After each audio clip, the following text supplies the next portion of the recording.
Good evening. Welcome candidates and fellow citizens to the League of Women Voters of Grosse Pointe Forum for the Grosse Pointe Park Mayor and City Council. Thank you to the Grosse Pointe Public Schools for the use of Pierce Middle School to host this forum. My name is Laurie Reed, Vice President of Voter Services. This forum is for the general election on Tuesday, November 7th, 2023, and is being videoed by Grosse Pointe South Video Production. The League of Women Voters of Grosse Pointe will present this for viewing within the week on the League's webpage and Facebook page and YouTube channel. We ask that you now please silence your cell phones and devices. The League has gathered questions from the community via email over the last few weeks. This format will not allow us to submit all of your questions to the candidates. If your question is not answered tonight, we encourage you to follow up with the individual candidates. Questions have been sorted for relevancy, redundancy, and slanderous content. The League is providing this forum as an opportunity for candidates to express their views related to their candidacy. Statements expressed by the candidates are neither endorsed nor opposed by the League. The League does not certify any candidate responses to questions as accurate. Voters are encouraged to fact-check information shared at this forum. At this time, I would like to introduce Sue Acton, League member and former League president, who will serve as our moderator tonight. Thank you, Lori.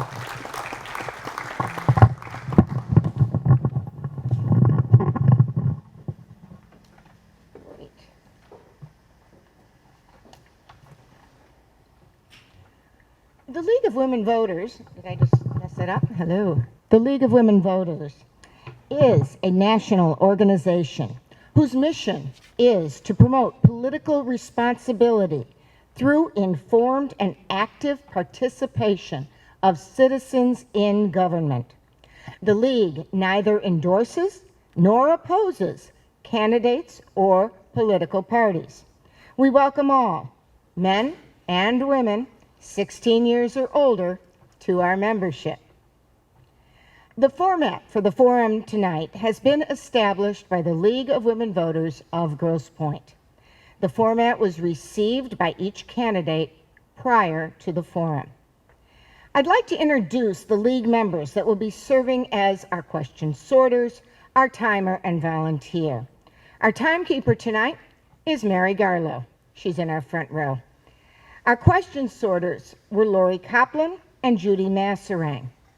And our volunteers this evening, Julianne Phillips, Lori Kingsbury, Jamie Ray Turnbull, and Judy Florian. Thank you. We could not have done this without you.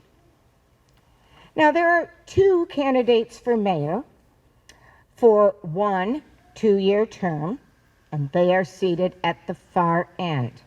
There are 6 candidates for city council. That's for 3 open seats for 4-year terms. In alphabetical order, those candidates are for mayor, Christine Gallagher and Michelle Hodges, and for council, Brent Dreaver, Jay Kennedy, Tim Kolar, Marty McMillan, Elvis Torres, and Heather Ulku. You may notice that they are not sitting in alphabetical order. Before this forum, we drew popsicle sticks, very official, to randomize the order, and each candidate will have a chance to answer a question first. They will have the opportunity to make an opening statement, not to exceed 2 minutes. The timer will hold up a card. Mary, will you demonstrate for 30 seconds remaining? And a card indicating stop when time has expired. Following the opening statements, the candidates will be answering, in an alternating order, written questions from the community. And as moderator, I reserve the right to close discussion on a question. At the end of a question period, each candidate will have the opportunity to make a 2-minute closing statement that will be done in reverse order of the opening statements. An important part of this format is there are no questions or comments from the floor during this forum. All questions are to be asked by me from the written questions submitted earlier. Also, I am asking that the audience refrain from applauding or otherwise audibly reacting until the end of the forum. We will begin with the candidates' opening statements. Each candidate will have 2 minutes to present their opening statement. We will begin with the mayoral candidates at our far end, Ms. Hodges. Good evening, and thank you to the League for this opportunity and to Ms. Gallagher and the community for being here. As your mayor for the last 2 years, I'm grateful to you for challenging me with high expectations and entrusting me with responsibility for pressing issues. I'm proud to report a strong result. By rolling up our sleeves, solidifying our team, and rallying around a get stuff done mantra, we've been able to tackle the biggest issues, and the momentum we've created must continue because vibrancy is now an achievable goal. Our number one priority has been financial stability. With it, we are on firm footing to solve everything else. We've gone from a $1 million deficit to a surplus budget in FY23 and are on track to permanently eliminate the deficit by FY24, which positions us to provide the quality of life amenities our residents expect. We will not and have not sacrificed public safety. Claims to the contrary lack an accurate interpretation of the data. This community is safe. This community is well served. It takes focus, and this team is making certain public safety has every resource it needs to succeed, and I can assure you it will soon be peerless. We've been relentless on infrastructure and are resolving issues related to long-time disinvestment with the first major water sewer projects in decades now underway. Infrastructure also includes alleys, parking lots, roads, our marina, and our parks, with progress to report on each. And we are creating an infrastructure of people, because without people who trust each other, you don't get stuff done. And we haven't forgotten about DEI, sustainability, transparency, our seniors, our business community, or our generous donor community. It's all being methodically tackled, every last bit of it. Our North Star is vibrancy. Our mantra is get stuff done. We are living up to both, and I am here tonight to ask for the honor of continuing to serve as your mayor. Thank you. Thank you. Ms. Gallagher, your opening statement. First, I would like to thank the League of Women Voters for hosting this debate and the residents of Grosse Pointe Park for the opportunity to serve the City Council since 2021. I am running for mayor because good governance and leadership matters, and we deserve the quality of life we pay for and expect. To get there, we need stronger leadership with a commitment to accountability and a focus on our community. As your mayor, I want a true coalition between council members, the administration, and community, all working toward achievable, quantifiable goals that provide transparent fiscal planning that builds trust. In my mind, there are 4 cornerstones to a great city: education, public safety, strong budget, and community. The Michigan Community Financial Dashboard for Grosse Pointe Park shows a deficit of $2.27 million for 2022. Selling off city assets, reducing public safety, doubling ambulance arrival and transport time, while negatively impacting the general fund, is not the answer. We must develop a long-term capital improvement strategy defined by timelines, project plans, scopes of work, and corresponding financial requirements. Community, electrical, phone service, communication, employee morale, community engagement, public maintenance, and infrastructure. Our people are our greatest asset, and solidifying plans and process are missing. Leadership is not a public relations campaign. Strong leadership encourages differing opinions and transparency and understands decision-making belongs to the council and that the council is not a rubber stamp for hasty, siloed committee decisions. Thank you. We now turn to our candidates for City Council. Mr. Kolar, your opening statement. Hi, everyone. Tim Kolar. Thank you all for being here this evening. Before I get into a quick summary of my candidacy, which you can learn more about at kolargpp.com, I wanted to share some background on me as an individual. I am the husband to Courtney, who grew up in the Grosse Pointe community. I'm the proud father of my second grader Lottie and my pre-kindergartner Ella. I am the son-in-law of Keith, who is currently scanning your park passes at our local parks, and Jane, who retired from Trombley and spends most of her days with her grandchildren. I have accounting and finance degrees from the Kelley School of Business at Indiana University and received my MBA from the Geese College of Business at the University of Illinois, Urbana-Champaign.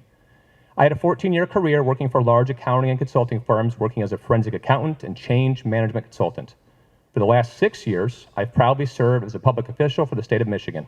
I'm a state office administrator with the Department of Labor and Economic Opportunity and have the pleasure of serving by appointment as the chair of the Attorney General's Fraud Task Force. Here in Grosse Pointe Park, I spend a great deal of my time around the community. I believe that time spent is why I won the primary. Visiting our local businesses, helping beautify and giving back to our community through volunteering, coaching youth sports, and this year will be my 3rd year being the Deferred Dragon for the Fun Run. For being the Deferred Dragon, most of the kids and parents at Defer refer to me as Mr. Crazy. It's an accurate nickname because it is true. I am crazy about the Grosse Pointe Park community. But when it comes to our city, the one thing that drives me crazy is our continued letdowns in community engagement and communication. And while I can talk to you about the important issues like fiscal responsibility, public safety, accountability, and more, all these issues center around the critical pieces of engagement and communication. For years now, I've demonstrated my approach to community engagement and communication. With your vote on November 7th, I look forward to filling the gap and further engaging with and communicating with all my neighbors as your representative on City Council. Thank you.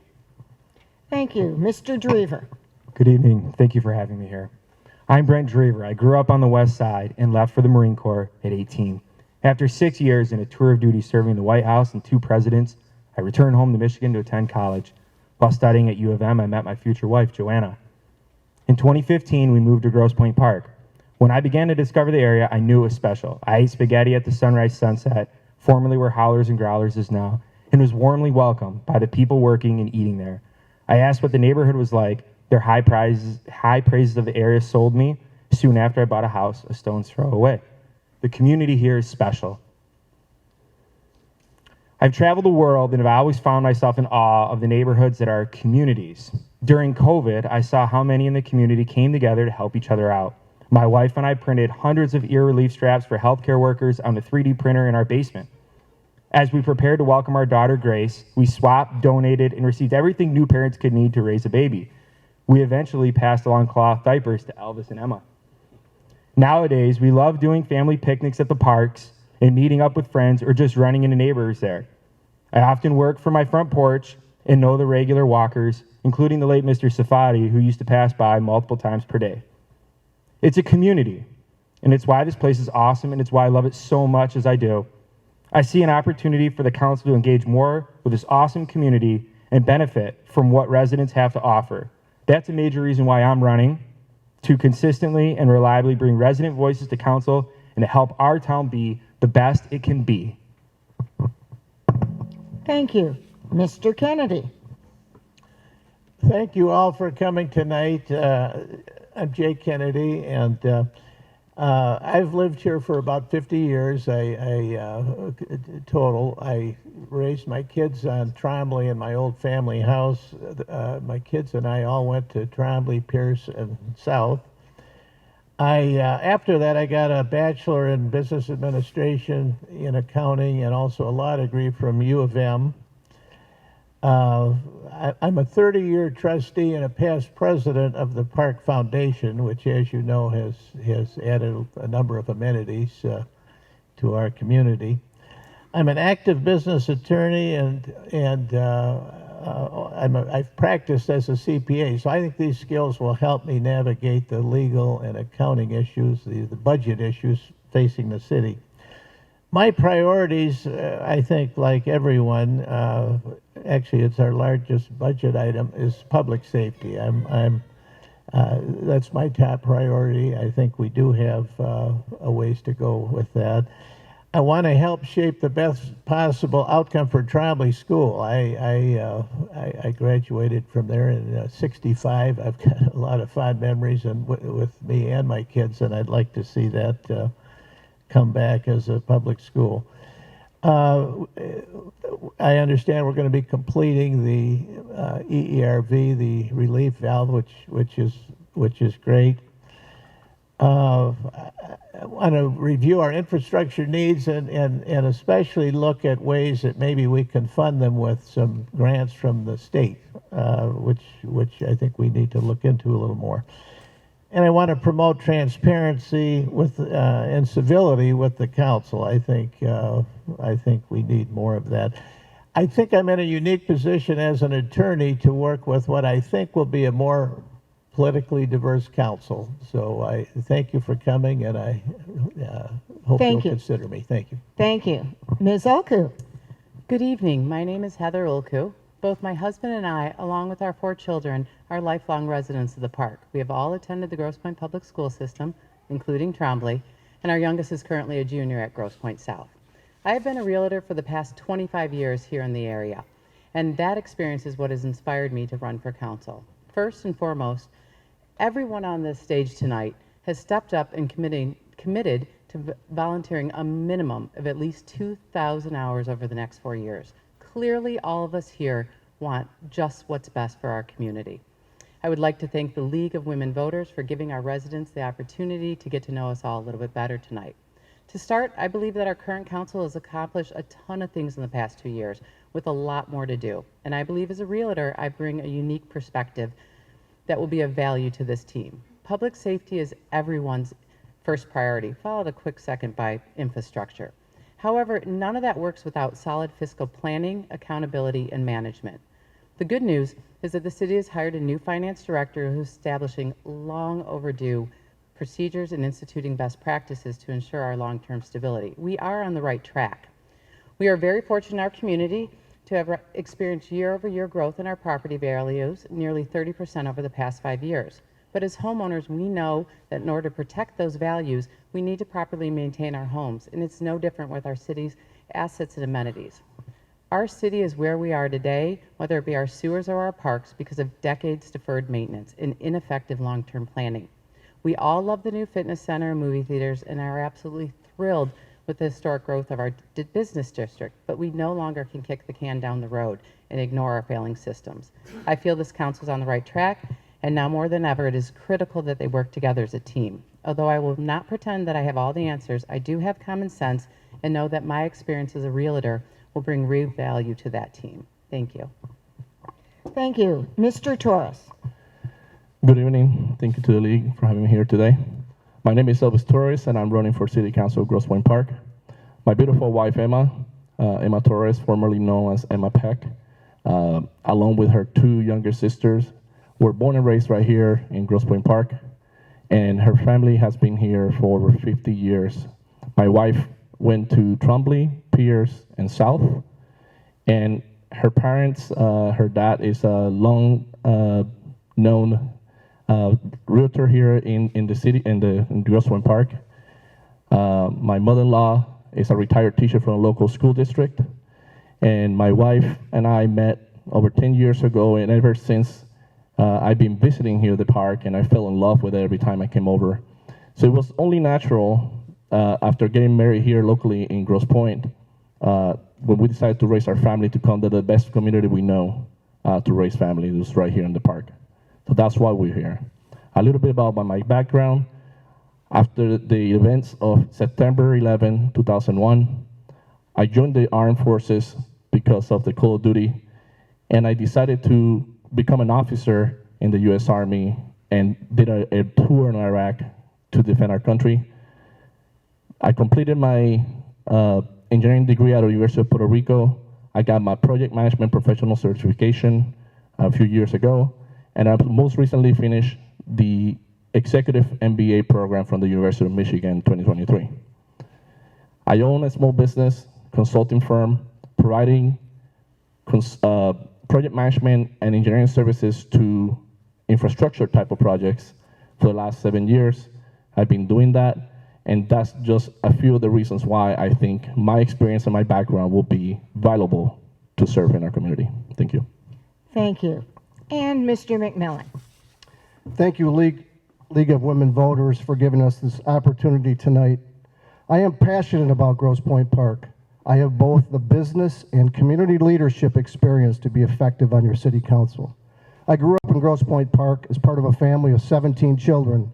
My wife of 40 years, Donna, also grew up in the park, and we are grateful that we were able to raise our 3 children here as well. We now have 4 beautiful grandchildren with 1 more on the way. I attended Wayne State University and was fortunate to own and operate an office furniture and supply business with my brothers for over 30 years. In 2021, I was appointed to City Council to fill the seat vacated by Michelle Hodges when she was elected to serve as mayor. Prior to that, I served on the Parks and Recreation Commission for 7 years. I am currently the Public Safety Council Chair, member of the Ordinance Committee and Marina Subcommittee, and Council Liaison for both the Southeast Michigan Council of Governments, SEMCOG, and the Parks and Recreation Commission. I began serving this community as a volunteer manager in Grosse Pointe Park Little League in 1979, and I am proud to serve as the league's president for the last 24 years. I have been a member of St. Clair Montefalco's church leadership for the last 10 years, and I am also the current president of the Men's Club of Grosse Pointe Foundation, as well as being a past president of that club. I feel lucky to have met and volunteered along thousands of park families that share my passion for Grosse Pointe Park. Someone at last night's council meeting described the park sense of community as being magical, and I agree. Now, I listened and I engaged the community members to achieve a common goal with a calm, cooperative, professional approach. I hope to continue that positive momentum gained on council since I joined as a council member in 2021, and I'm asking for your vote on this upcoming election. Thank you. We will now go to the written questions from the community, and we will begin our questioning with Ms. Gallagher. Ms. Gallagher, why are you running for this office? Please describe your background, specifically how it prepared you to serve this community. I am running for mayor because I am ready to lead, and I think that I will be a very good mayor. I have spent 26 years in telecommunications. I have lived in New York City for 10. I lived abroad in Europe, Paris for 3, and Italy for 3.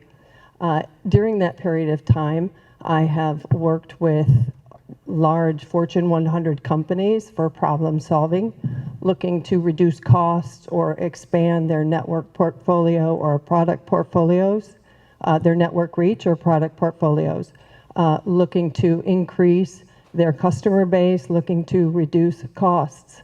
So I am a problem solver, and I believe that I have the experience to understand the finances, understand the legal, and understand how to reduce our expenses and increase our revenue to solve our budget problems. Thank you. Thank you. All candidates will be permitted to answer the same question. If at any time, I won't repeat it every time, but at any time you may, without any prejudice, ask for me to repeat the question. Fair enough? All right, so Mr. Dreaver, Mr. Kolar, since I distracted everyone, why are you running for this office? Please describe your background, specifically highlighting how it has prepared you to serve this community. Yeah, the answer for why I'm running is relatively simple. And as I look out in the audience today and those that are going to watch this on video as it comes out, the reason I'm running is to be your voice. It's to represent you, your needs, your desires, to be accessible to you, to answer the questions you have. That is the reason why I'm running. It's to be your voice and the voice of the members of the community, my neighbors, all of our neighbors here in the community. I talked about the approach in my opening statement that I've taken to community engagement and my communication style. I think that's been very easy to see over the years. I'm going to continue that approach because I believe we need to address the continued concerns that I have and many in the community have regarding community engagement and communication. And lastly, as I mentioned earlier, my unique ability with my accounting and finance background, bringing in communication to that approach as well, is going to allow us to establish an understanding of the sources and uses of our funds in our budget. Thank you.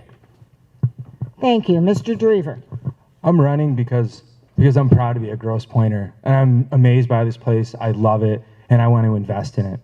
As a former Marine, I don't shy away from a tough fight, and as a former president of my cooperative house, a vice president of maintenance sustainability for a 550-member cooperative housing organization, an MBA from the University of Michigan, where I studied operations management and corporate strategy, I have the skill sets required to tie the threads between what it takes to run a community and at the same time what it takes to have sound fiscal management and operational capabilities.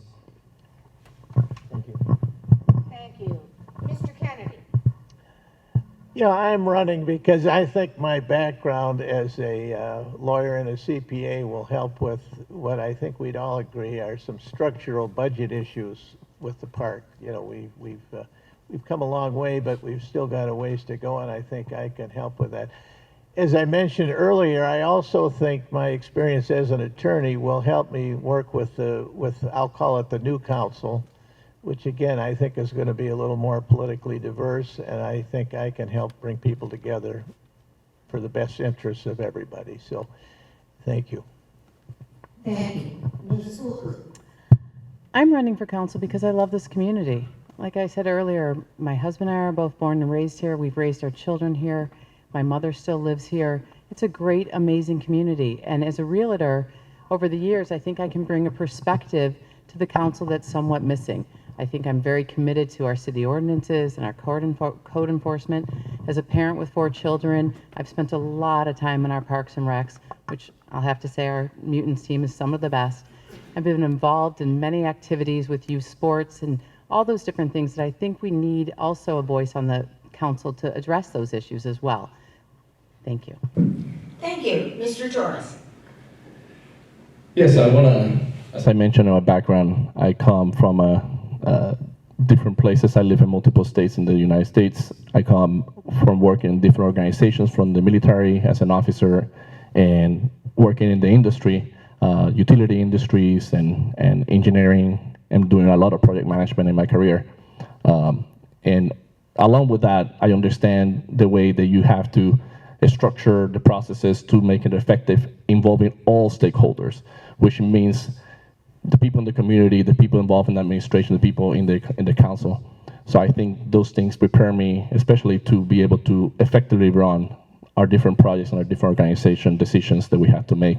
I'm a decision maker, and I'm a servant leader, and I apply those to those around me to make sure they all participate and make sure we make a decision together.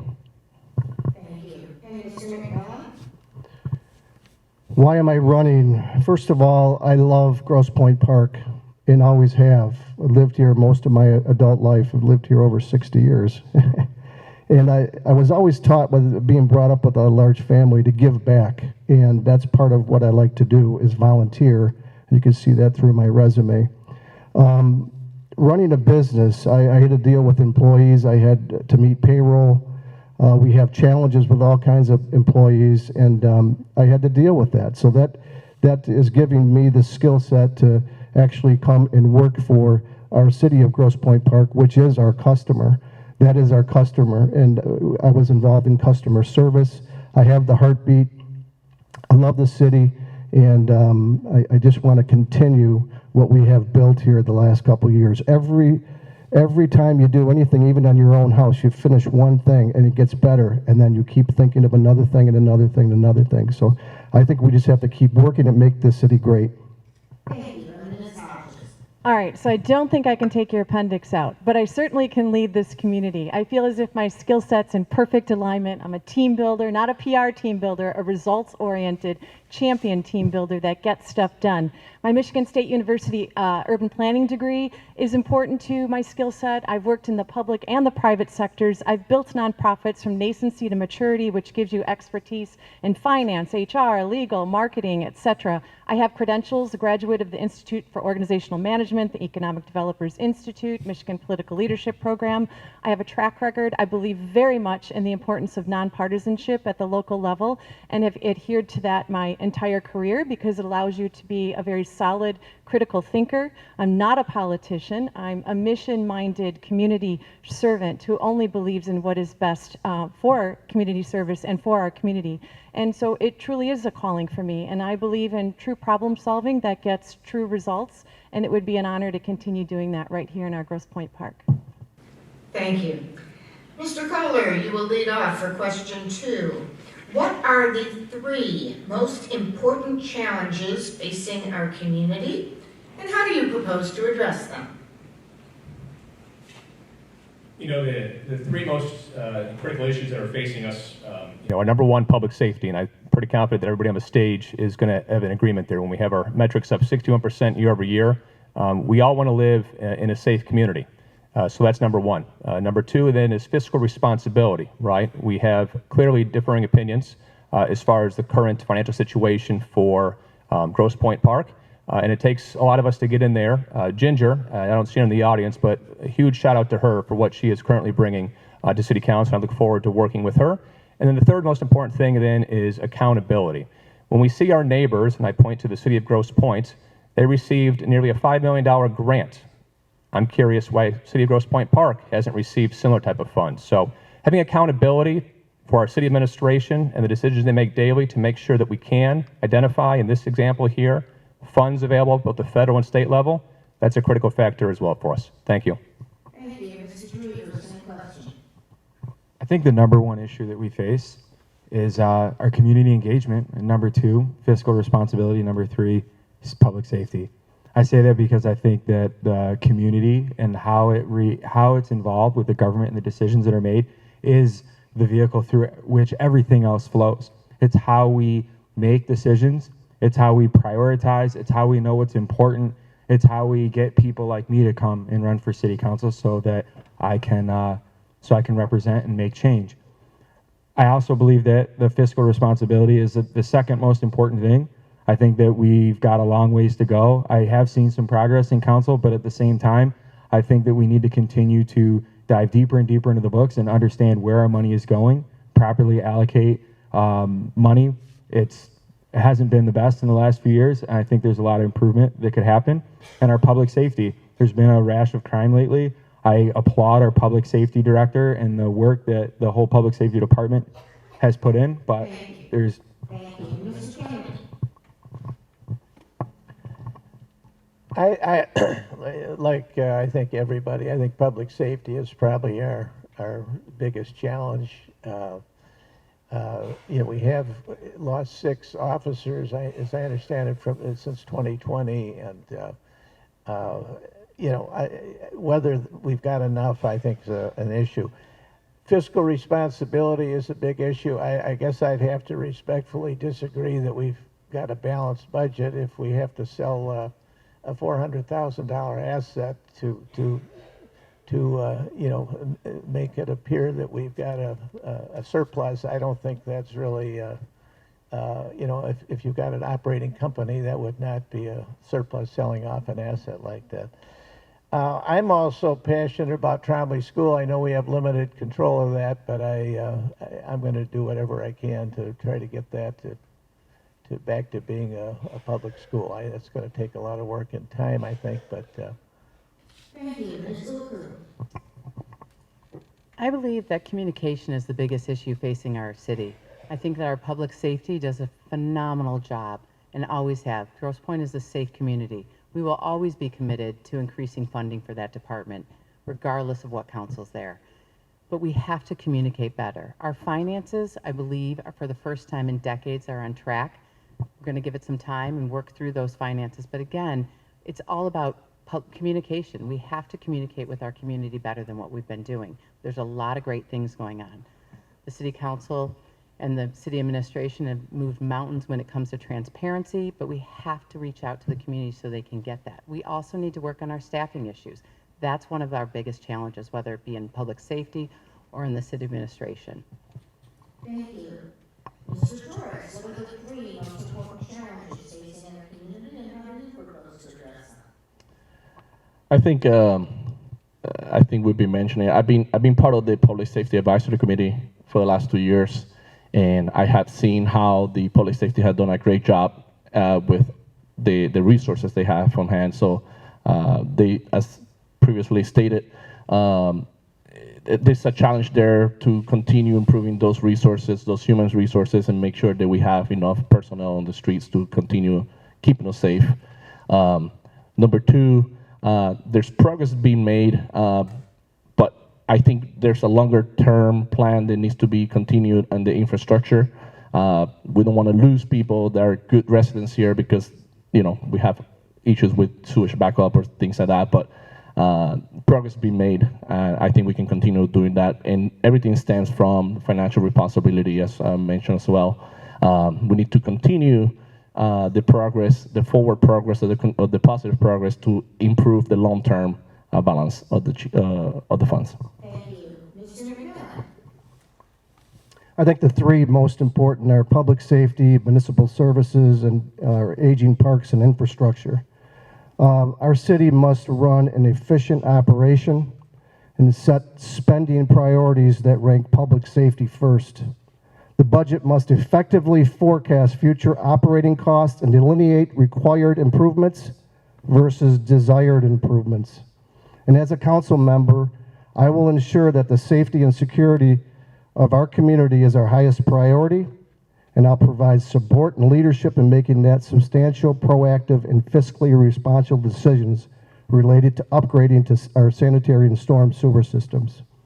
The replacement of lead service lines and addressing the recommendations from the Recreation Commission is also extremely important to keep up our spectacular parks. Thank you. Thank you. Ms. Hodges. Without question, our most important challenge is our financials. It's the plank that needs to be in place to succeed in any other category. It is that domino. Ginger is my new verb because she's been remarkable to work in partnership with to find budget enhancing and budget relieving solutions that allow us to engage in short and long-term deficit reduction planning. That takes time. Our financials, yes, show a surplus this year in part due to property sales, but as I said, we are forecasted and projected to permanently solve that deficit issue by 24. Public safety, without question, is crucial. If we have good finances, we can fund our public safety. Trombley is important because it contributes to a vibrant community. It enables us to retain and attract young families. Our infrastructure, our basements cannot flood, DTE, other issues like that need to be worked on. And then, of course, the truth. I think that's really, really important so we can be a strong community and a good problem-solving community. I refer to us often as a fixer-upper. We all buy these beautiful old homes in Grosse Pointe Park because we love them, but we have to continuously invest with them over time. Thank you. Ms. Gallagher. Thank you. I think the most important piece is public safety, fiscal responsibility. Trombley is also important. Proper planning is important. Communication is important. Accountability is important. And leadership. Leadership sets the stage for success or failure. Balancing the budget at the cost of 4 public safety officers, reducing it by $522,000, selling off assets is not a long-term strategy to balancing this budget. Our deficit shows a $2.27 million deficit, according to the Michigan Community Dashboard. That requires specific strategic planning with very specific understanding of how much money it will cost to fix infrastructure, to balance the budget. We need to have proper planning and proper leadership, accountability and communications. Thank you. Mr. Dreaver, you will begin question 3. The city has taken on the task of updating its ordinances. What priorities remain for improving the beautification and the safety of our community? Well, ordinances, I think, are a really interesting topic. One of the things that got me involved in council was when I saw houses getting torn down before the neighbors even knew what was going to happen.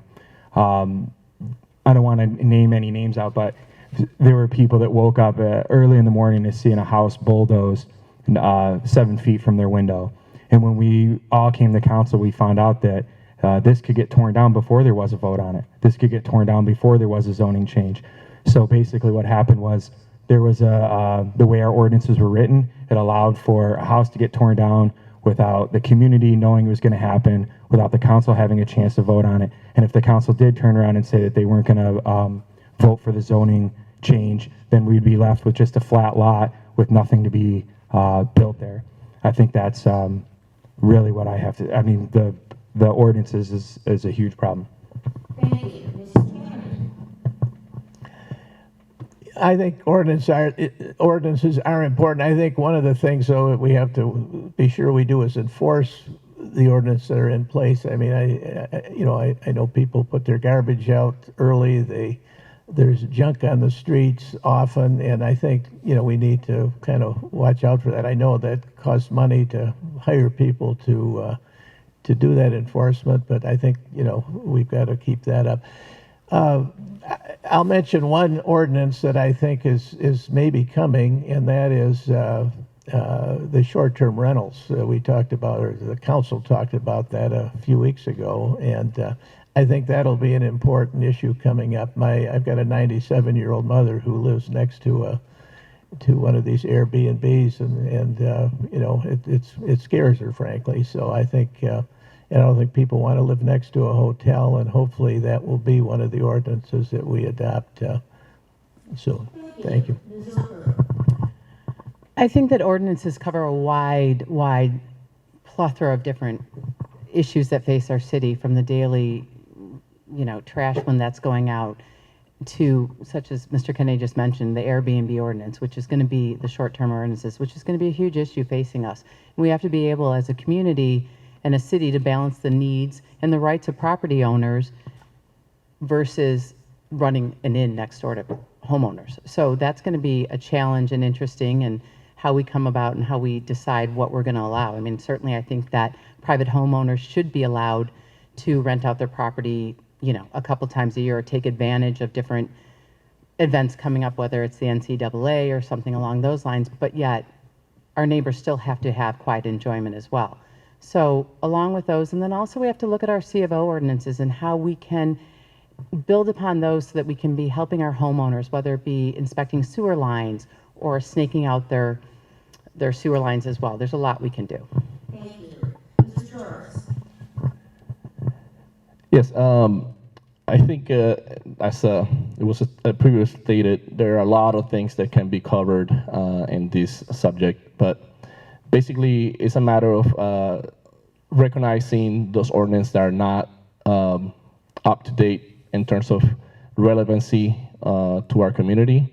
We need to engage with our residents and make sure that things apply the way we want to apply as a city, and bring up to speed things that should be in place to make sure that we enforce them. I talked to some of the officers, for example, when I did my ride-along, where they say, hey, sometimes certain things happen, but we cannot enforce it because there's nothing to cover those things. So those are the areas we need to go talk to the subject matter experts and make sure we update them. Thank you. Mr. McMillan. Yes, ordinances, extremely important. Updating the ordinance is something that we've been working on this past couple years, bringing that up to speed. And it's extremely important, and the enforcement of the ordinances are as well. We could also use the citizens' help when they do notice something that is out of compliance to let us know. Even though we have people circulating the area, it's good to reach out to somebody at City Hall and let us know. What's currently happening now is that as we are updating several obsolete and ineffective city ordinances, we are creating an online access for ordinance and code information. So if somebody has a rental, they can instantly get online and look up the code right there on the online. So that's something that is being worked on right now. Thank you. This is such an important part of our continuous professionalization. It is an offshoot of our master planning process and is an essential tool. We've made great strides. In fact, tomorrow evening at the Planning Commission, you will see our first draft of new ordinances. Code enforcement is crucial. That's what protects and preserves our tax base. You're correct, Mr. Dreaver, demos should not have occurred as they did. So these ordinances will allow us to correct where we currently have pain points. It will be more resident friendly, it'll be more business friendly because it'll more clearly establish expectations, it'll more clearly establish processes and set those expectations. It also is an important part of our redevelopment ready communities effort, which is essentially our credentials. Some of you are doctors, some of you are CPAs. We are a city and we need that credential. And these ordinances will help provide the oversight of that redevelopment ready communities designation so that we can protect our interest here in Grosse Pointe Park, and we have professionals helping us to do that. Thank you, Ms. Gallagher. Could you please repeat the question? I missed the first part of it. Thank you. The city has taken on the task of updating its ordinances. What priorities remain for improving the beautification and safety of our community? Thank you. I sit on the ordinance committee with Mr. McMillan, and he is correct. We are working very hard to update those ordinances and make them more easily accessible and readable to our community. This is the first part in making sure that that our community understands what those ordinances are. The second part of that is actually enforcing those ordinances. I think we could do a better job in that, and perhaps that's because of some manpower issues or not, but also to the community itself can also lend a hand to that. We do have some work to do on some of the building ordinances, some of the sign ordinances, for example. Our community's talking about the size of our signs that are out and the amount of them. So some specific details around that, but they are there to protect the community and should be enforced to do so. Thank you. Mr. Torres. Yeah, thank you. And I'm going to echo what Ms. Gallagher and Mr. McMillan said. I'm going to give them a shout out here because I've one of the attendees, as many of us are in this room, to those meetings, and I know they are both working very hard. So thank you both to that here. With new or changes to ordinance, the one thing that we need to do as a city council is we need to make sure that we focus on our communication and our engagement with our citizens. So when we're proposing changes or proposing new ordinances, it's important that we get out front with the idea first to immediately gather that feedback. When you have something written on paper, and in my background, as a change management consultant and forensic accountant, I love any good ordinances because they drive the rules and the regulations and the compliance with those. But we can't have compliance without enforcement, and so we need to be committed as a city council and a city administration to enforce the ordinances that we currently have and any changes or new ordinances that we introduce over the years to come. Thank you. All right, question 4, we will start with Mr. Kennedy. Mr. Kennedy, in your opinion, how well is our community meeting the needs of seniors? What more needs to be done? Well, I think we're doing a pretty good job. We've got great parks. We've got the movie theaters that I think have been a success. There's a group building a new performing arts center that'll help the Grosse Pointe Theater, which is, I know a lot of the seniors like to go to that. So I think we're doing a lot. We've got a lot of entertainment choices, particularly on Kercheval, that I think has gotten seniors and families out. And of course, a lot of seniors have grandchildren, and our parks are unbelievable. So I think we're doing a pretty good job. Thank you. Ms. Ulku. We're asking how well our community, I'm sorry, could you repeat the How question? well is our community meeting the needs of seniors? What more needs to be done? I think I'd like to say that we're doing a great job. However, since I'm not a senior, I'm not going to say that for certain. I know that the helm is something that came to us, to the city council, and requested that they consider putting a millage on for supporting the helm. I know that our parks and recs do provide some programming, which I'd love to see more of that, particularly during the winter months. And I think we can always do better. I mean, I absolutely think that we can always do better to reach out and engage with our community and our seniors to find out what those needs are, whether it be transportation or meals or maybe check-ins through the winter. I'm just not sure. But I think we could always reach out and engage the community for that. Thank you. Mr. Torres. Yes, I believe to be the city being doing a decent job, right? We're doing good, taking care of them as previously mentioned. There are activities, parks, facilities to serve these seniors, but also something I would like to mention, and I don't know if people know this, but the public safety has a program where you can put your phone number and contact information or certain things that you need as a senior person or any type of person that needs has some kind of disability. And they will do check-ins in a case of an emergency and a power outage or some kind of fire. They will go specifically to those people and check on them. So that's some of the great services that this city provides that other places might not. And yes, we can always improve, and I hope we can continue doing that. Yes, as far as the seniors go, I think that we do have several programs in place. Just like everything else we've talked about today, I think communication is the key. Making sure that those seniors know that there's certain programs for them.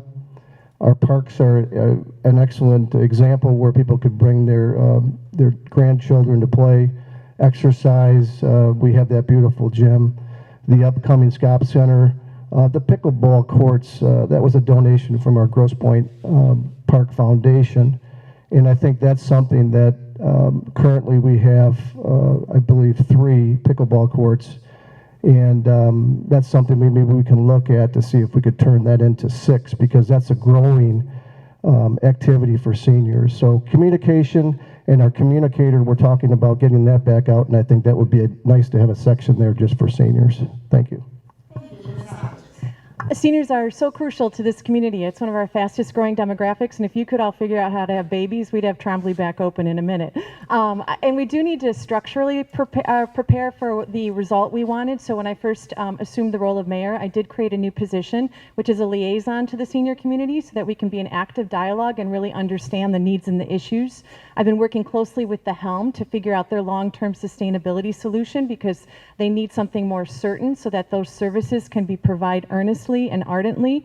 I met some folks from the Villagers Dance Group not long ago, which made me think, you know, they could come to After 6, and we could probably be a little better about our programming through our recreation department and the like to make sure we're keeping our seniors young and viable. Our master plan provides for housing options. I don't think we're doing a good enough job of allowing our seniors to find options here in our community, and that's important. MedStar allows us to add advanced life support that did not exist before, and I think our seniors rock, and we need to keep them around, and I certainly am committed to that. Thank you. Ms. Gallagher. Thank you very much. I think we're doing an okay job with our seniors, but I think it's most important to really ask them what their opinion is. In speaking with some of them, there could be some more housing available for them as they downsize and move out and look for more adequate housing. So some solutions could be there. We do have the Helm, which delivers meals to our seniors. We also have one of our PSO candidates, Olga, who received an accolade yesterday at our city council, who went above and beyond to help a senior resident who had been victimized, and so there's a nod to that. We do have programs for engagement in our parks, and we do have ride share available for them. But again, there's always room for improvement, and I think the best place to ask is our seniors and what their needs are. Thank you, Mrs. Kolar. Yeah, I had the unfortunate incident that happened here with one of our senior citizens where she was attacked in her home. That was my next door neighbor here on Berkshire Road.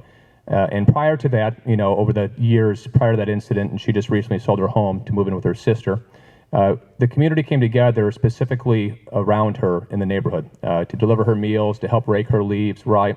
And all because she did the most important thing, which was she came out and walked and talked to us, and we talked to her and we engaged, as Ms. Gallagher and others have said.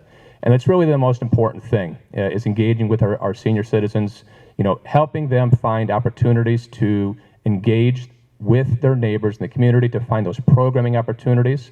I agree that we need to have an ability with our Parks and Recs department to find a way to utilize our spaces, find partners both within and without Grosse Pointe Park that can utilize the space we have to make sure all 4 seasons there's activities for our seniors to feel that they are welcomed and continuously are part of this community.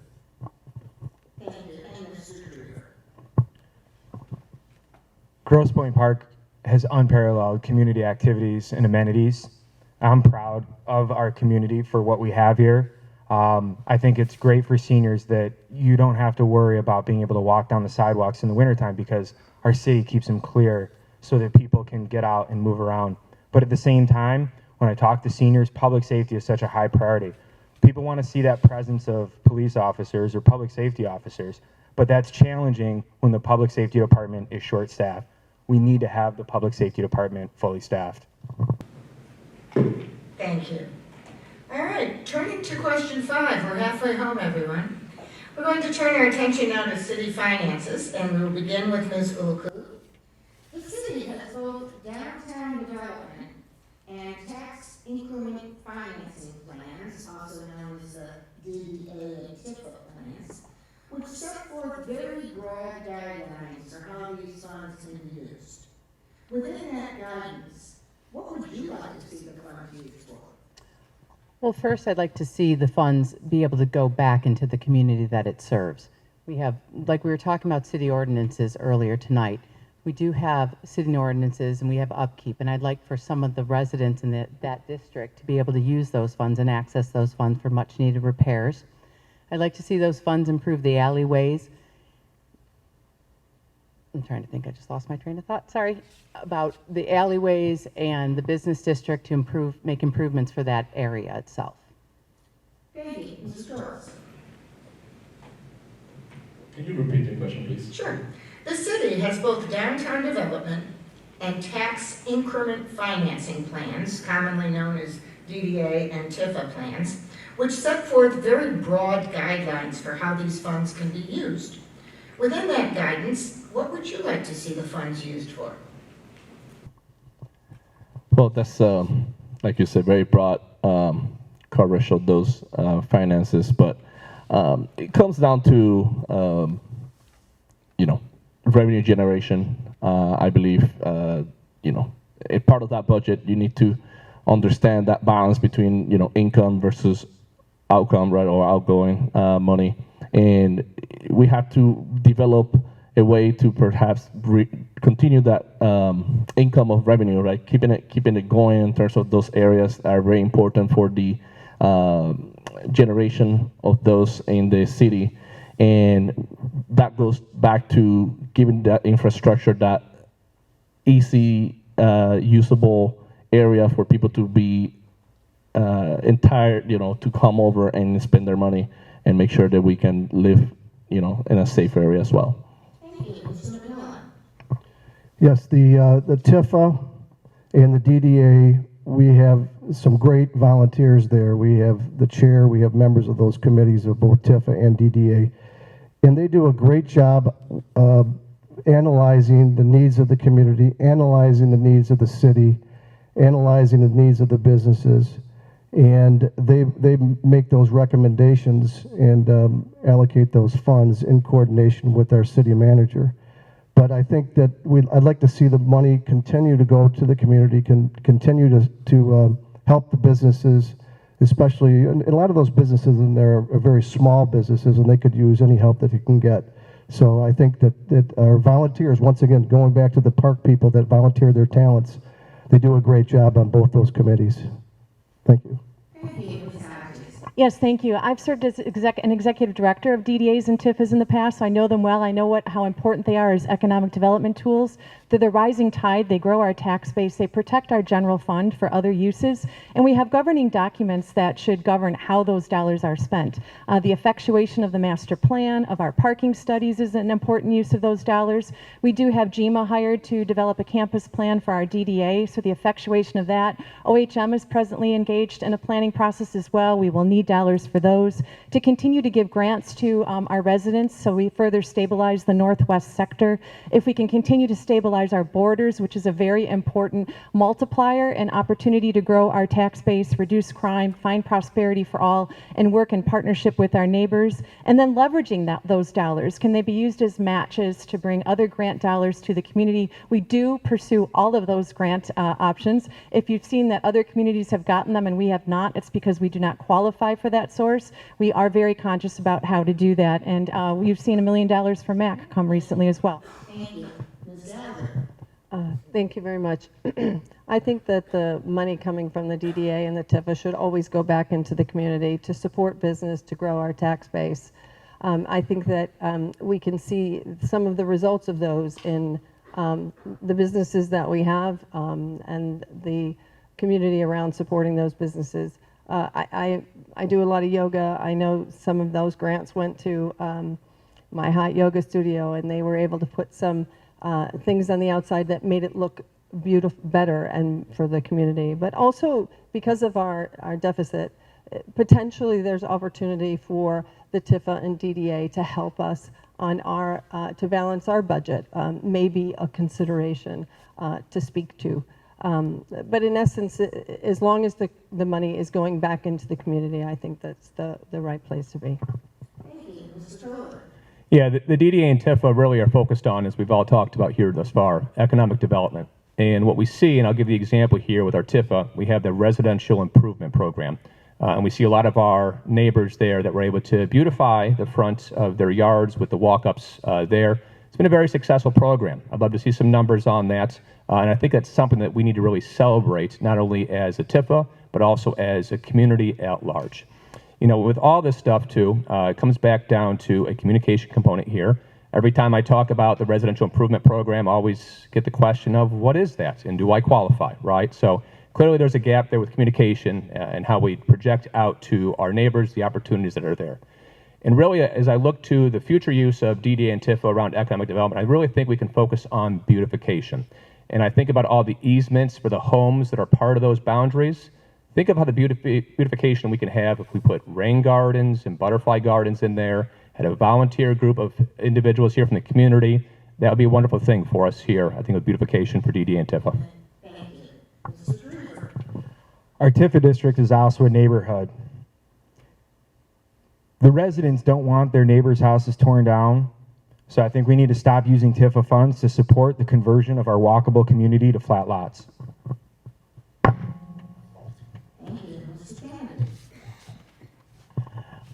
Yeah, I served on the DDA for a couple of years, and I know that, as it's been mentioned, it's really focused on economic development.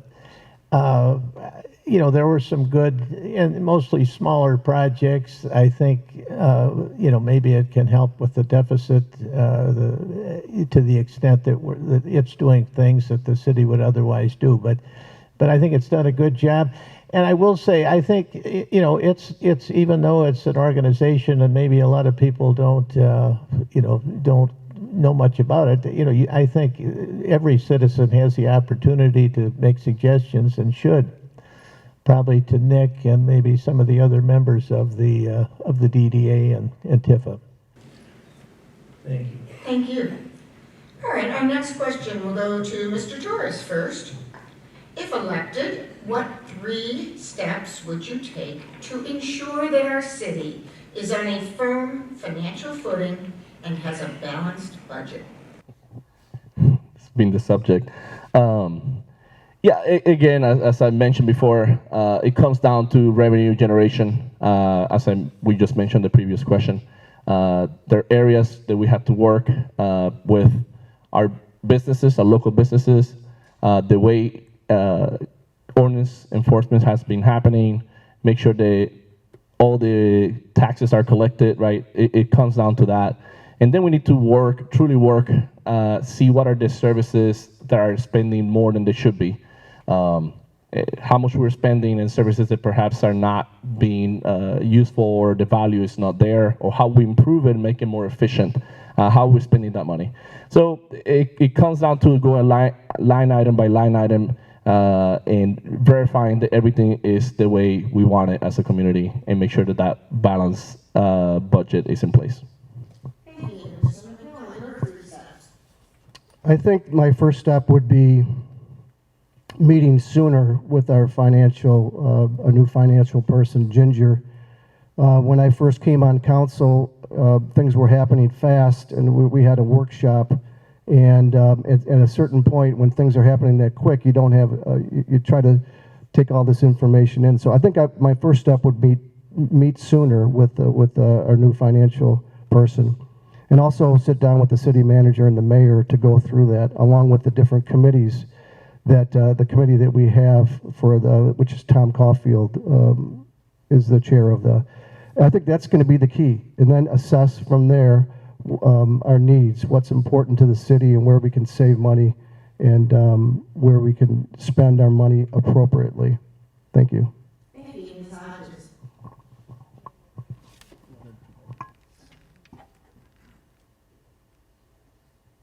Thank you. Yes. The very important things. One, there's a whole bucket of things. Thank you for our millage. Thank you for that helps with our budget relieving measures. We also implemented a cost recovery ordinance, so there's things like that that serve as examples of that. Solid financial management is now in place, so we're managing our money better. In discussions regarding consolidation and shared services, which is an important way to find efficiencies and is cost effective. We need to finalize our capital improvement plans and our water asset management plans, so we know what we are funding. We're looking ahead and we're identifying resources to make those things reality, to continue to work with the talent that we have through Baker Tilly to help us plan for funding those assets. I'd like to really thank our foundation community as well, Grosse Pointe Park Foundation and Foundation for Public Safety, for offsetting our general fund obligations. And then I will say the efforts that we're doing along the borders is intended to enhance our tax base and create prosperity for all, which will enhance tax base and will drive revenue. Thank you, Ms. Gallagher. Thank you very much. I think the most important thing is to define a 3, 5, 10-year plan with capital improvements detailed behind that. Understanding where our costs are, understanding where our costs need to go is very important. As far as the millage, I would have preferred to see a millage that was not specific to infrastructure, but an overall millage that allowed us to put the money where we needed it across the board, the marina, to balance the budget, etc., instead of pushing through a millage too quickly. Not all of those federal dollars that are available to us were applied for. In 2021, we did not apply for a sewer water revolving fund right after we had our flood.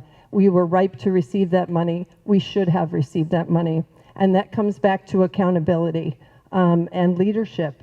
And as far as cost recovery, we've received 0 for that. But I think strategic planning is the most important piece in managing our budget. Thank you, Mr. Kolar.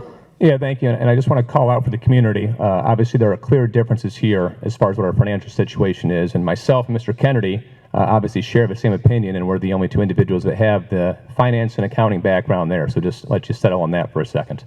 But for the 3 things that we need to do is, number 1, we need to support our current finance director.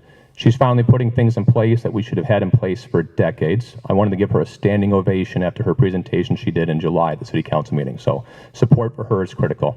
Second thing is to identify the sources and uses of our funds. Not only our general fund, but our DDA and TIPA funds and all of our funds that impact our community. And then third, we need to communicate, once again, communicate and engage with our community. And that starts in this instance with a capital improvement plan. That's something that was owed to our community a long, long time ago, and I look forward to that delivering to our community when I'm on City Council. Thank you. Thank you, Mr. Dreaver. Yeah, I think we need people on council that understand how accounting works. We need leadership that understands that losing money on property bought in 2015 and sold in 2023 at a loss is nothing at all to celebrate. Mr. Kennedy. Yeah, I would agree. I've already said I don't think we really have a budget surplus for the current year. I think actually when you factor in that we've got some police union negotiations coming up, it's going to get worse. I think we really need to take a deep dive into the structural budget issues. We've got to be honest with our citizens and not try to sugarcoat it. That we do have some issues and we need to work on them. Thank you. Thank you. Ms. Ulku, what are your 3 steps that you take? Well, what's been mentioned before in supporting our new financial director, Ginger, she is outstanding. And for those who have not seen the presentation that she made on August 14th to the council, please go to YouTube, review that. It really is, she's doing an amazing amount of work in instituting the best practices. We're going to let her work through those best practices and bring us really into what we should have been doing decades ago. The very notion that we've never had an interest-bearing checking account is unconscionable. So really the first thing we need to do, and the pressing issue here, is to bring us to best practices. And then looking at the overhaul, how can we save money? What aren't we doing effectively? Engaging with our community for our needs. And again, deferred maintenance is costing us a fortune. We have to take care of our properties. Thank you. All right, our next question is question 7. It will be begun with Mr. McMillan. What do you see as the role of the council in ensuring that the city is effectively administered and has sufficient resources in place where needed?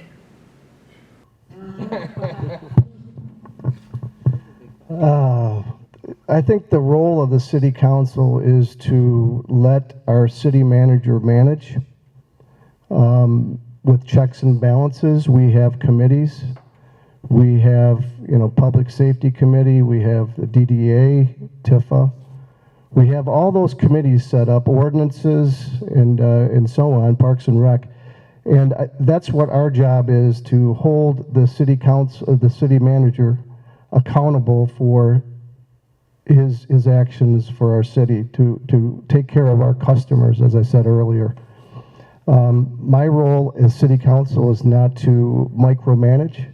My role is to support, give ideas, and work with the other city council members to make this a successful city that it is.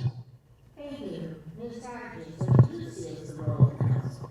I concur. The city manager form of government is something to adhere to. It is the city manager's job to serve as the CEO of this organization, and our job to support him and to provide the oversight and to establish the policy that is necessary to serve as a companion to his efforts. We must adhere to our governing documents that help establish what those priorities should be, our budget, which is what we approve, our capital improvement plan, master plan.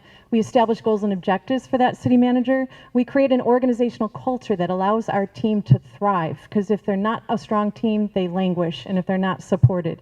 And there must be accountability, absolutely. One of my best days on the job was when my staff team called me the general, which told me that meant that I knew what to say, when to say it, and how to say it to get that result and to bring the best out of people. That's our job as a city council, is to bring the very best of everybody out and to the table so we can lead on behalf of our community. Thank you. Ms. Gallagher. Thank you. We do have a city manager, central city manager form of government, but it is the responsibility of the council to oversee that, to oversee finance, and to oversee the city attorney. Those three report to the council. There is a fine line between micromanaging and oversight, and it is our responsibility to hold accountability to the city manager and the finance director, as well as the city attorney. It is my perspective that having regular meetings with the city manager to establish how he's doing on his goals is really important, to understand where he's being successful and where he needs help. And giving help and giving oversight is not micromanagement. It is the responsibility of the council to make sure that they are doing their job. Thank you. Mr. Torres. Yeah, thank you. There's obviously plenty of us things that we need to focus on City Council, but we essentially serve as the board of directors overseeing the daily operations and effectiveness of our city manager. And so the one thing here that I want to advocate for tonight is essentially what's called a 360-degree performance evaluation. And that's going to gather feedback from our Department of Public Works staff, our Parks and Recreational staff, our public safety staff, and then all of you here in the community in person and watching.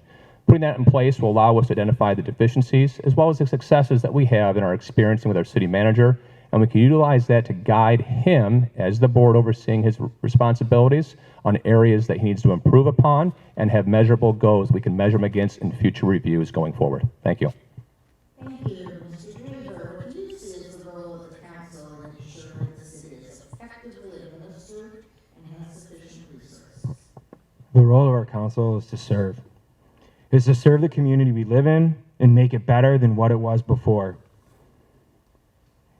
It's to go through the tough questions and make sure our residents are represented in the decision-making that affects their lives. Thank you. Mr. Kennedy? Yeah, I agree that the role of the council is to oversee the city manager, help manage, but not micromanage the city manager. One of the things, if I'm elected, that I want to really focus on is are we taking advantage of all the incentives that we might be entitled to? You know, we send a lot of money to the state of Michigan, and I want to be sure that we're getting some of that back if we're entitled to it. So I guess, you know, another thing I'm a little concerned about is the morale at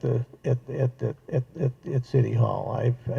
I've heard some stories that I'm not happy about, and I won't get into them. But I think that's a big role of the city manager, and I guess I'd like to be sure that he's doing a good job with that. So thank you. I believe that our role as city council is to support both the city administration and our community and its residents. And in doing so is also holding city administration accountable while supporting their jobs and identifying how we can make their jobs a little easier so that it's best for the city and everything runs more effectively. Thank you. Mr. Torres?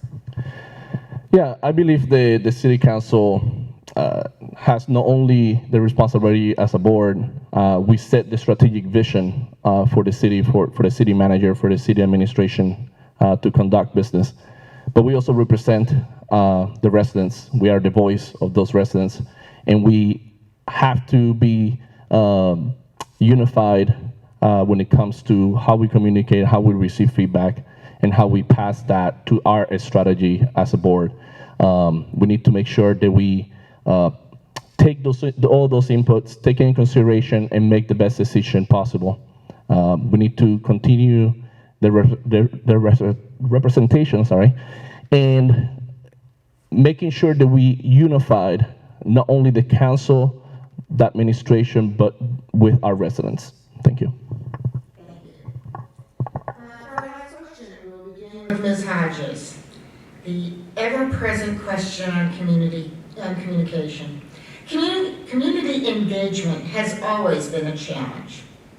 In addition to the city website and our local papers, how will you keep the community informed? How will you know you are effectively listening to the community and ensuring transparency? And do you use social media or other means? So 3 parts. I always use the metaphor in my head that we have these freight trains heading at us at different speeds, right? And one, you deal with the one that's about to hit you. Communications is hitting us, right? We need to really deal with that. We've dealt with the other more important freight trains like the deficit, et cetera. Now we absolutely need to identify support for communications because transparency is very important to building trust in a community. We've taken a number of measures to be intentional and purposeful about that, such as creating a community engagement committee. We've done a number of public hearings, we've done town halls, we've done some that are very specific to issues. In fact, with the recent contract we've had with GMA, we required that one of the deliverables be a meeting with the nearby condos to make sure they were heard. So we're doing it, but we need to be more structural and intentional about that. And I see that as a primary goal for the coming year, now that we've taken care of some of the more urgent things that we were faced with as a community. But again, we're doing our best with the resources that we have. You're finding more documents online and the like. So, and please, I always try to be accessible as well. Thank you. Ms. Gallagher? Thank you. Communication is the key. It builds trust with our community. I would look to update our website. I would look to update ways to push notifications to our community members. I would look to move many of our items that sit on the agenda off the consent agenda and move them to the agenda for open communication with our residents. I believe that transparency will build trust, and that is the important piece. When the community trusts the board, then we can start to focus on the things that really need to be done. And in order to do that, we have to be very transparent about what we're doing as a board, why we're doing it, and we should look for ways to engage with the community through social media and through the communicator. I made a suggestion to have a council corner in the communicator where each of the council members would be able to say a piece to the community. Yeah, and the thing with communication and community engagement, one of the best things we need to try to strive for as an end goal is allowing all of our neighbors, whether they serve on city council, whether they serve on a committee, or they have a day job, or their parents, whatever it may be, that they're the ones that can assist the city with communications. And you get there with an effective strategy put in place by the city administration and city council. And I always talk about you visit with people on their doorsteps, you put mailers and flyers in their mailboxes, you put emails in their inboxes, you utilize social media and its effective strategies there, and you are out and about in the community. One thing that I've done as a candidate over the years is I have de facto office hours. You can find me in coffee shops, you can find me at restaurants, you can find me at street festivals. I wear my name on my shirt, sticker on my shirt. People know who I am. When you're in the community and being accessible, that allows people to approach you with their concerns, allows you to answer their questions in a forum that's apparent to them, and we have plenty of opportunities to do so. We need to make sure we have a 5-pronged approach right here with doorsteps, mailboxes, inboxes, social media, and being in the community. Thank you. In addition to what we already have, I think we need to post the plans for the changes and the places where these changes are going to happen. A lot of times people don't know that something's happening until it's already set in motion. If there were information placards and the like in those places, people would know what's going on and it would give them an opportunity to get engaged earlier on. In addition to that, I think we need to take advantage of technology, have electronic suggestion boxes in different ways for people to answer the questions in a public way where other people can see what other people are suggesting or what they want to know about. And then I think we need to hold ourselves accountable, ensure that this is happening in the proper way through things like surveys. I don't see a lot of them. I think there's some, but there could be more. We can have surveys that go off on a regular basis. We can have baselines. We can track it. We can see how engaged our community is through things as simple as low-cost electronic survey systems. Thank you. Mr. Kennedy, and I'm going to repeat this because it was a 3-parter just to make sure we're all on the same page. In addition to the city website and our local papers, how will you keep the community informed? How will you know you are effectively listening to the community and ensuring transparency? And do you use social media or other means? Well, I agree with, I think, everything that's been said. I think a great example of maybe a failure of communication occurred last night at the council meeting. There was a plan to knock down the wood playscape at 3 Mile. Some citizens got together. Actually, they learned, I think, from social media that plan was happening, and fortunately, it had a happy ending.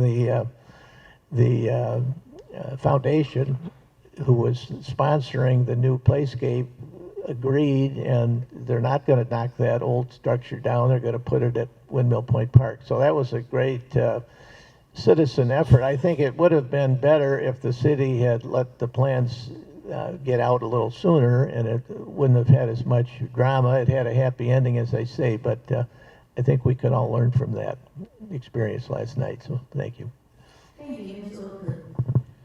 I think the first thing we need to bring back is the communicator. We all, when my kids were young, we lived and died by the communicator. It provided a ton of information. It told us about the classes available. It told us what projects were being undertaken. And it came to everybody's doorstep. We cannot assume that everybody is on social media. We do have the ability to provide emails, which I think we should be providing more often, sending that information out. And the good news is that Facebook will always let us know if we're not doing it right. So we will be able to get the feedback from them often. Thank you. Mr. Torres. A great question with, I don't know, many great answers that could go with it. But I think there are a couple key things here. One is this is a diverse, multi-generational community. We have people that are seniors, and obviously we have a lot of people raising families. So it is important to have those typical traditional communication methods, but we have to take advantage of other methods where people can see it and be engaged with it. We have to open those lines of communications and not only see these candidates on campaign, year, but we can have that engagement more often throughout our service, and that way you can communicate those to us so we can go look for that information. So yes, let's use the Facebooks and the emails and the communicator, and being able to be intentional with our communication to those people and make sure that they know what they need to know. Thank you. Yes, the traditional way, the newspaper is always good. Facebook, social media, gathering emails is one thing we need to consider. How can we do that? Get our citizens together to get emails so that we can get information out to them. Another possibility is getting cell phone numbers. I know a lot of people don't like to give them out, but that could be a way to get a text sooner. That if the park was closing and you got a text, you might know that sooner. As far as how will we know that, I think we'll know that by who's attending the meetings. To me, transparency equals engagement. And when we have people that are engaged, then they understand what's going on. They have every opportunity to attend the ordinance review meetings, the TIFA meetings, DDA, Planning Commission, Rec Commission, Marina, and so on. We also have town halls, and we have coffee with a cop. And sometimes we have a coffee with a cop with 6 or 8 people showing up. So I think everyone needs to get engaged. Thank you. Thank you very much. We will end this segment with the candidates' closing statements. Now, those closing statements will not exceed 2 minutes, and the order of presentation is reversed from the opening statements. So, Mr. McMillan, we begin with you, and we'll go right back down the table. Thank you. Again, I would like to thank the League of Women Voters for arranging this forum and giving our community a chance to get to know all of us candidates. It's clear to me that Grosse Pointe Park is rich and gifted candidates, and I thank each of them here today for the professionalism they've shown throughout this campaign. My approach is calm, collaborative, and can be attested by the thousands of Grosse Pointe Park families who know me through my decades of volunteer leadership. I am passionate about the park because I know its sense of community here is strong. Its residents care about the city's future. Our community members are willing to volunteer their time and resources in the hope that their children will choose and live here when they start their families. Our community is great. Grosse Pointe Park must continue to make strategic decisions that support our tax base, improve property values, provide superior amenities, and keep our community safe and fiscally sound. In my 2 short years on council, we've made a huge progress in getting the city's business done, including balancing the 2023 budget despite record inflation, completing numerous infrastructure improvements, received Eagle's approval for an extreme emergency relief valve, the EERV, energy savings with our lighting upgrades, updated several obsolete and ineffective city ordinances, and will create an online access and ordinance and code information. Approved new contracts for new legal counsel and auditing firms, ensuring the best practices. And just last month, we approved a number of reporting and investment changes that will assist us financially into the future. And I'm only highlighting a few. I hope that you will see in my decades of business experience and community commitment make me the right choice to earn your vote to continue serving on your city council. Please vote to retain me, Council Member Marty McMillan, on November 7th. Thank you. First, I want to thank the League for organizing this and giving the opportunity for all of us to express ourselves and answer the questions that are very, very important to our community. As I mentioned, I have experience in engineering, infrastructure. I have been a leader in the United States Army. I've been a leader in industry, consulting, projects. And those are the skill sets I bring to the table, is leadership and decision making. I don't come in with a agenda and a playbook that I'm going to implement that is my plan. What I'm here to do is to work together with all the council members, to work together with our residents and make sure that we're making the best decisions for all of us. And that's why I said let's work together. Well, first, thank God this is done. I've been nervous about this all week, so I'm just going to go. but I am grateful to the League of Women Voters and the volunteers that made this happen. So thank you so much. If there's any one thing that our city needs to do better, it's communication. And communication is a layup. It's the easiest fix we have out there. We have to communicate better and more frequently. The city and the council have moved mountains in the transparency department. All council and commission meetings are live streamed. Current and past budgets are easily accessible online. Everything you could ever want to know about the city infrastructure plans, as well as the public safety annual reports, are just a click away. But yet, who to call for a water main break is nowhere to be found. We just have to do better. And we need to look to our residents for the help. The Patterson Playscape project was a perfect example. With proper community engagement, we would not find ourselves behind the ball, but ahead of the curve. There's a ton of work to be done, and it is getting done. We just have to do better communicating it to our residents. Again, I want to reiterate that everyone on this stage has stepped up and is willing to make a massive commitment to their time in the interest of what's best for our city. We are your neighbors, so please take the time to get to know us and decide who you believe will be the best to move this team forward. You do have 3 votes, so make sure you're out there and vote on November 7th. If you need any further information, you can reach me at heatherulku@gpp.com. Thank you so much. Thank you.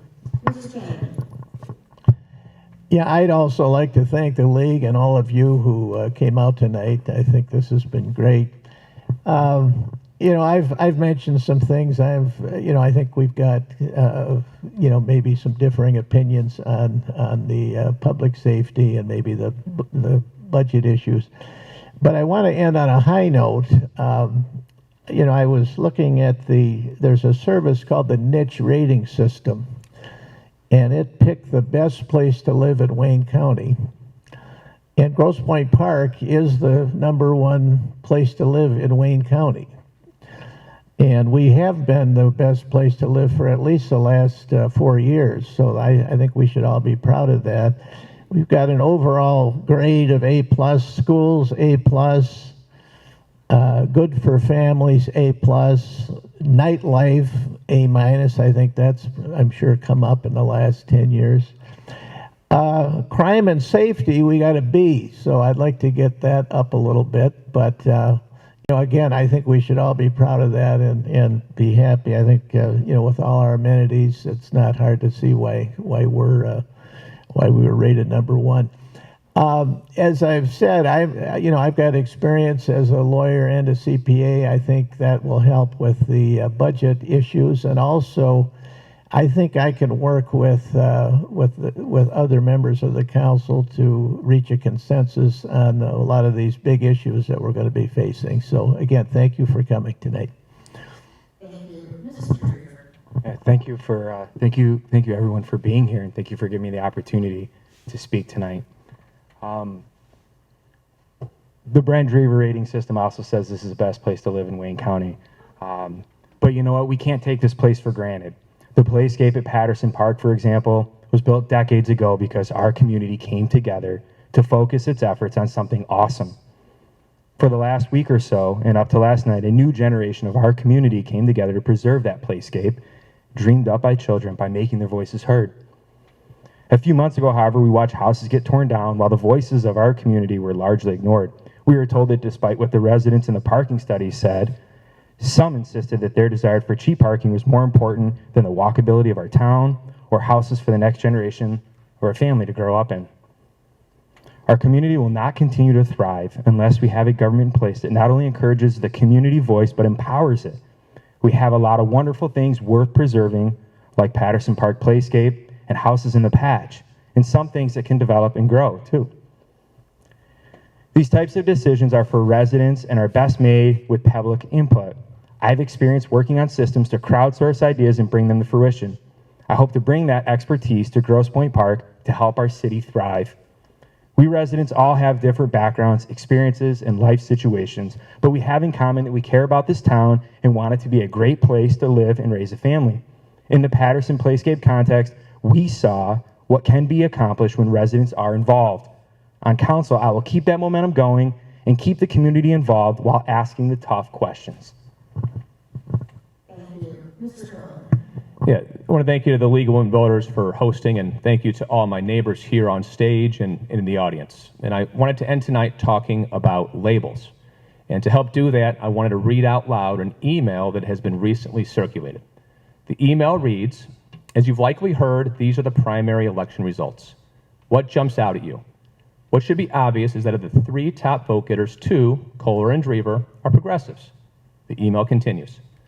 At this point, while we have a clear majority on council, and we're both Kolar and Dreaver to win, we would retain a majority. But picture the drama and wasted time and focus should they both get in.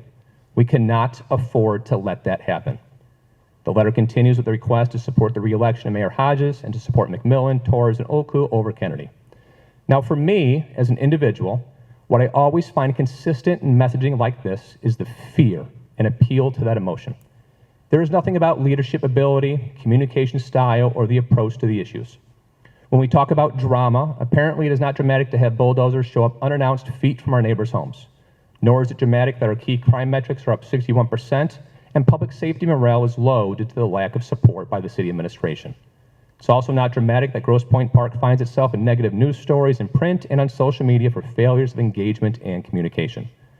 To the wasted time and focus comment, where I'm going to be spending my time and what I remain focused on when serving on city council is being accessible to all, engaging in numerous forums, and communicating at regular intervals with the community. Using my accounting and finance background, I'm going to be hyper-focused on fiscal responsibility with communicating to the community how we are receiving and spending our money. So, if this is the type of drama, wasted time, and focus that appeals to you, and like me, you prefer to be labeled as my neighbor in Grosse Pointe Park instead of an ideology, I humbly and once again ask for your vote on November 7th. Thank you. Thank you. And finally, we hear the closing statements from our mayoral candidates. And Ms. Gallagher. Thank you. Nice closing, Mr. Kolar. Well done. I'd like to thank the League of Women Voters for hosting this debate. It gives the community opportunity to understand the candidate's perspective. Perspective is important, and working together is important. I chose to live in Grosse Pointe Park 15 years ago because of the diversity that I found here, the schools, the amenity, and public safety. I was looking for a community that would provide my children a clear understanding that the world is not made up of one note, but a symphony of different notes that show different can live and work together to create community. I chose the park to prepare them to understand that diversity is a positive and that there is much to learn from those that are different from us.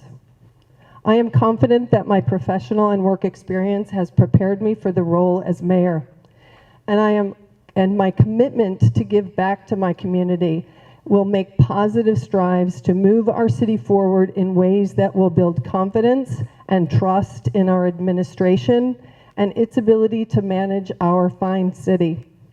I stand by my statement that leadership matters, and I am ready to lead. As your mayor, I will work with all council members, the administration, and the community to create transparency to achieve the quality of life we deserve. As such, I kindly ask for your support, and I respectfully ask for your vote on November 7th. Thank you. Thank you, Ms. Hodges. Get stuff done. It's as simple as that, and when coupled with ethics, acumen, and the voice of the community, we get results, and those results are clear. We are on top of the deficit, infrastructure, and public safety in Trombley. I will continue to demonstrate strong leadership by working in partnership with the City Council, administration, and community to ensure that trajectory continues. And I will do it with a skill set that is directly aligned with the job and can get us the transformational opportunity that awaits. I'm not a politician, just a mission-minded leader seeking professionalism, stewardship, and purpose. But this is more than a job because I too am a resident and your neighbor. We felt the same devastation you did coming home to a flooded basement that sat for 3 days while out of town for a family emergency. In fact, my husband and I lost our mothers in the last few months, and our treasured memories of them are sitting on our dining room table until we know we can safely store them. And power outages? Yes, us too. Right now, our microwave and our hairdryer aren't at full power, and our lights in certain rooms are dimmed. I want answers from DTE wearing both my mayoral and my resident hat. Just like you, and in some cases with you, we've made treasured memories on the Patterson Park playscape with our girls. Hi, Sylvia. And we've donned dollar store tablecloths as capes and run through the splash pad. We've camped windy milled, we've been mutants and held popsicle sticks in line for swim lessons. We've sat in the beautiful auditorium of Trombley and thought, darn, how lucky are we? We've planned dozens of community-wide Friday night feasts at Windmill Point Park. We've been to Fur Dragons and Pierce Trojans and South Blue Devils. So many precious memories, all made in this beautiful city of ours. That's why I'm here, because I care. I want the same things you do, and for the same reasons. Thank you for tonight. Thank you for the honor to serve. Now let's get stuff done and make our North Star vibrancy a reality. You can learn more at hodgesformayor.com or on Facebook. Thank you to the League. Thank you all. The forum will be available for viewing on the League of Women Voters of Grosse Pointe's webpage and Facebook page in approximately 48 hours. Remember also that the League of Women Voters has an online voter guide covering this race, which will be available as soon as you all turn in your answers to those questions, probably at the end of the month. It is on vote411.org, and it will be linked to our website, which is lwvgrossepointe.org. Election Day is November 7th, 2023. The polls open at 7 and close at 8 o'clock. You can verify your voting registration status by calling your city clerk, going to vote411.org, or to the Secretary of State's website.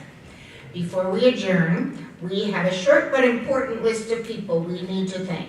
I would like to thank our videographer so that this forum will have a wide range. I'd like to thank the League members who timed the event, sorted questions, and volunteered. I'd like to thank you, the audience, for taking such an interest in this important local election. And finally, can we all show our appreciation for tonight's candidates for their commitment to public service.